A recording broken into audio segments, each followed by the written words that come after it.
Hazing takes many, many forms, but ultimately, it's a cancer. It perverts brotherhood in cruel, horrible ways.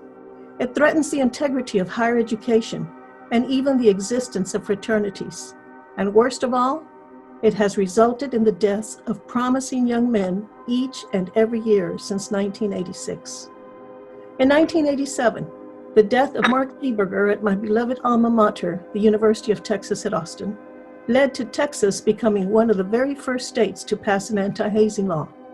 It was one of my very first votes in the Texas Senate, in fact, because our governor then, Bill Clements, had declared hazing an emergency for the legislature.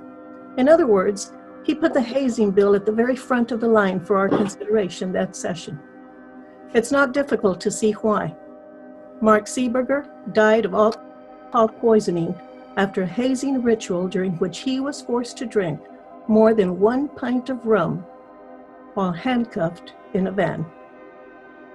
His blood alcohol content was 0.42, more than 5 times the legal limit of 0.08. That anti-hazing bill, perhaps unsurprisingly, was unanimously by the Texas legislature.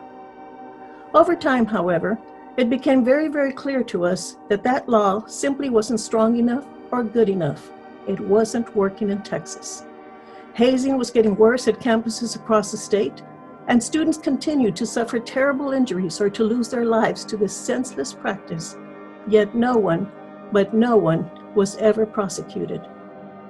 The new law apparently hindered prosecutors from charging perpetrators, even in the most egregious cases of hazing.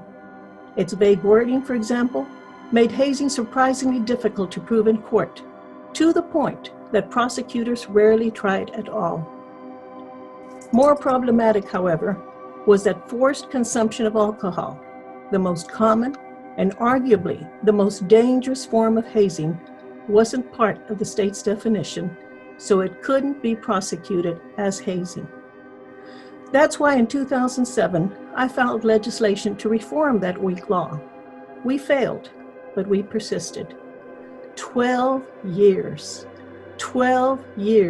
and 5 bills later, we finally passed my Senate Bill 38 in 2019.